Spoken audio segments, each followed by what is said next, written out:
வணக்கம். நீங்க எங்க வீடியோ கமெண்ட்ஸ்ல கேட்டிருந்த சில பங்குகளை, அதாவது ஸ்டாக்ஸ் பத்தி ஆழமா அலசுறது தான் இன்னைக்கு எங்களுடைய நோக்கம். எங்களோட இந்த முயற்சிக்கு நீங்க ஆதரவளிக்க இந்த வீடியோவை லைக் பண்ணுங்க, சப்ஸ்கிரைப் பண்ணுங்க. ஒரு சின்ன வேண்டுகோள் மட்டும். கமெண்ட்ஸ்ல வர எல்லா பங்குகளுக்கும் எங்களால உடனடியா வீடியோ செய்ய முடியறதில்ல. ஆமா, அது ஒரு நடைமுறை சிக்கல். அதனால உங்களுடைய பங்கு சம்பந்தமான சந்தேகங்களுக்கு உடனடி பதில்கள் கிடைக்கணும்னா எங்களுடைய இலவச டெலிகிராம் சேனல்ல சேருங்க. அதோட லிங்க் கீழே டிஸ்கிரிப்ஷன்ல இருக்கு. முதல்ல டெக்னாலஜி துறையில இருந்து ஆரம்பிக்கலாமா? தாராளமா. நீங்க கேட்ட பங்குகள்ல 2 டெக் கம்பெனிங்க என் கவனத்தை ஈர்த்துச்சு.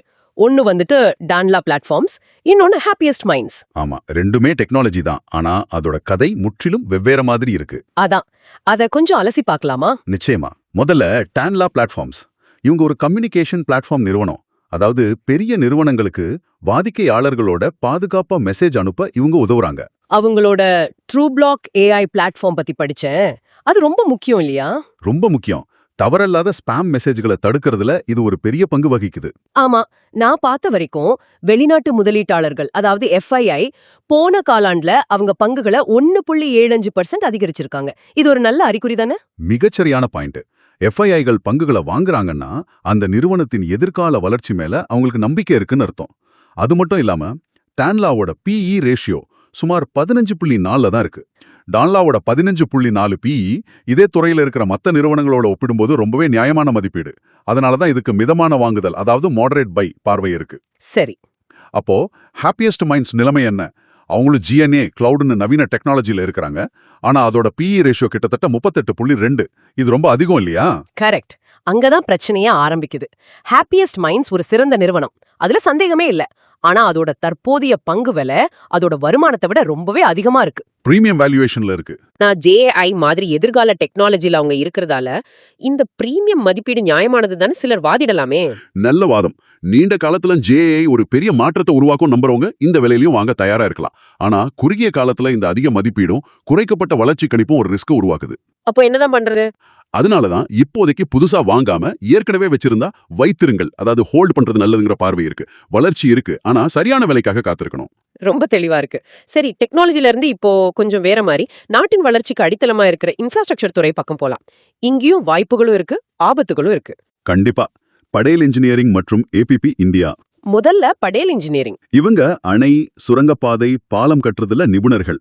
இவங்களோட ஆர்டர் புக், அதாவது கையில இருக்கிற ப்ராஜெக்ட்ஸோட மதிப்பு சுமார் 15,146 கோடி. இது வந்துட்டு அடுத்த சில வருஷங்களுக்கு அவங்களுக்கு நிலையான வருமானத்தை கொடுக்கும். ஆனா இதுல ஒரு பெரிய இடர் இருக்குன்னு படிச்சேன். ப்ரொமோட்டர்கள், அதாவது நிறுவனத்தோட உரிமையாளர்கள், அவங்க பங்குகள்ல 88.7% அடமானம் வச்சிருக்காங்க. ஆமா, ப்ரொமோட்டர்ஸ் அவங்க பங்குகளை செக்யூரிட்டியா வச்சு பேங்க்ல கடன் வாங்குறது தான் இது. ஒருவேளை அவங்களால கடனை திருப்பி கட்ட முடியலனா பேங்க் அந்த பங்குகளை சந்தையில வித்துடும். பெரிய அளவுல பங்குகள் விற்கப்படும் போது அந்த பங்கோட விலை பயங்கரமா சரியும். அதனாலதான் இது ஒரு பெரிய இடர். படேல் இன்ஜினியரிங் விஷயத்துல இவ்வளவு பெரிய ரிஸ்க் இருக்கிறதால தான் அதோட பிஇ ரேஷியோ வெறும் 7.4 இருக்கு. அப்போ இந்த ரிஸ்க் காரணமா தான் பங்கு இவ்ளோ மலிவா கிடைக்குதா? இது ஒரு ஹை ரிஸ்க் ஹை ரிவார்ட் மாதிரியான முதலீடா? சரியா சொன்னீங்க. இடர் அதிகம், ஆனா வாய்ப்பும் அதிகம். சில அனலிஸ்ட்கள் இதோட உள்ளார்ந்த மதிப்பு, அதாவது இன்ட்ரின்சிக் வேல்யூ 59.8 ரூபான்னு கணக்கிடுறாங்க. ஓஹோ. அதனாலதான் இதுக்கு சரிவுகளில் வலுவாக வாங்கலாம், ஆனால் இது அதிக இடர் கொண்டது, அதாவது strong buy on dips high risk என்ற பார்வை இருக்கு. எல்லாம் சரியா நடந்தா 100% வரையும் உயர வாய்ப்பு இருக்கு. ஆனா அந்த இடரையும் மனசுல வச்சுக்கணும். சரி, இந்த அதிக இடருள்ள முதலீடுக்கு நேர்மாறா ஏபிபி இந்தியா இருக்கு. எலக்ட்ரிஃபிகேஷன், ஆட்டோமேஷன் துறையில ஒரு மார்க்கெட் லீடர். ஆனா இதோட பிஇ விகிதம் சுமார் 62. தலை சுத்துற அளவுக்கு அதிகமா இருக்கே. ஆமா, ஏபிபி இந்தியா ஒரு பிராண்டட் சொகுசு கார் மாதிரி. விலை அதிகம்தான், ஆனா தரம், பாதுகாப்பு, செயல்பாடு எல்லாமே உறுதியா இருக்கும். நல்ல உதாரணம். இது ஒரு பன்னாட்டு நிறுவனத்தோட துணை நிறுவனம், அதனால நிர்வாக திறமையும் அதிகம்.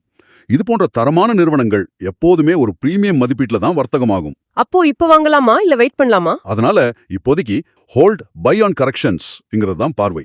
சந்தை சரியும் போது இந்த மாதிரி பங்குகளை வாங்குறது ஒரு நல்ல டிஸ்கவுண்ட்ல பிராண்டட் கார் வாங்குற மாதிரி. அருமையா சொன்னீங்க. இப்போ ஒரு புதுமையான அதே சமயம் ரொம்ப முக்கியமான துறைக்கு போலாம். Jain resource recycling. இவங்க உலோகங்களை மறுசுழற்சி செய்றாங்க. இது ஒரு சர்க்குலர் எக்கானமி தொழில்னு சொல்றாங்க. அது என்ன?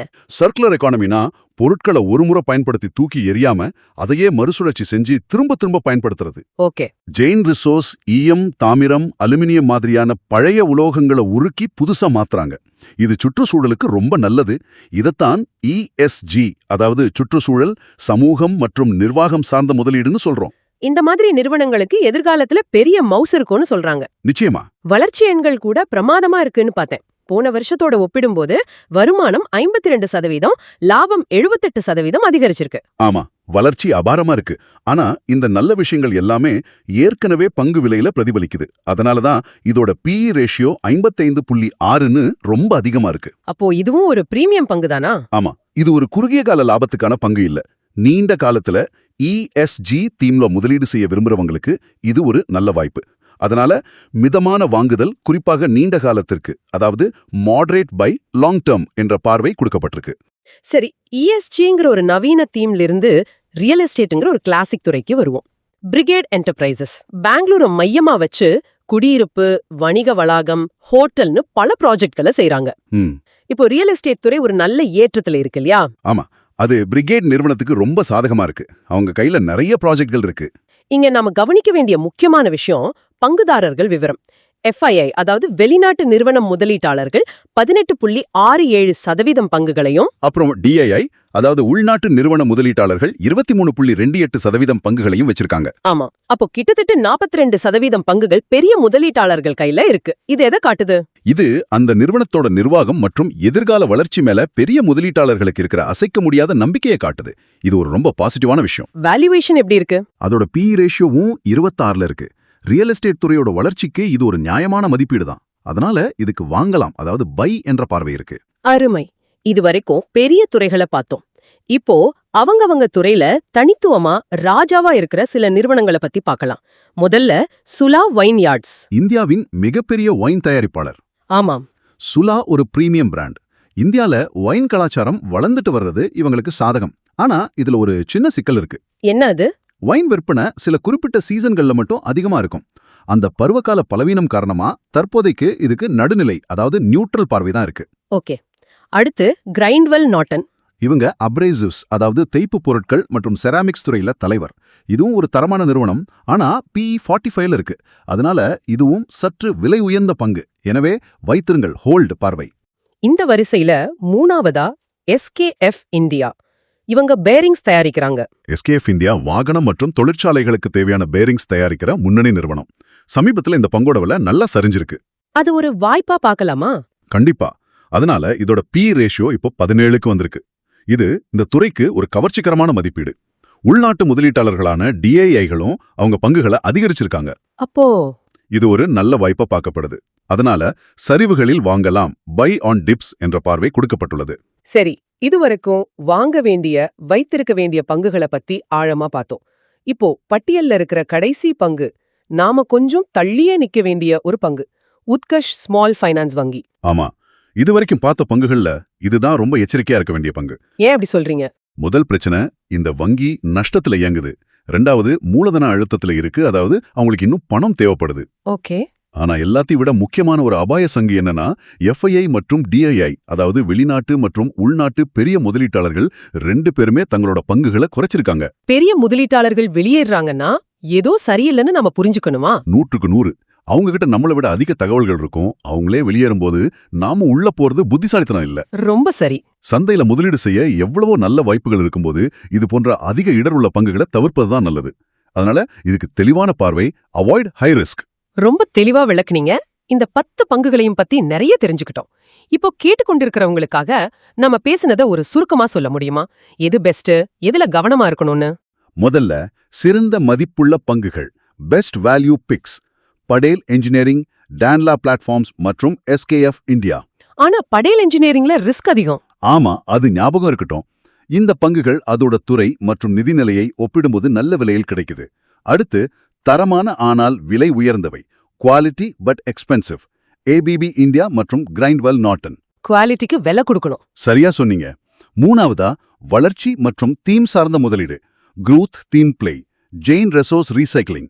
இது ESG-ங்கிற நீண்ட கால வளர்ச்சியை நம்பி செய்யற முதலீடு. அப்புறம் நான்காவதா, சந்தை சுழற்சி சார்ந்த வாய்ப்பு, cyclical upside, brigade enterprises, real estate துறையின் ஏற்றத்தால் பயனடைய வாய்ப்புள்ள பங்கு.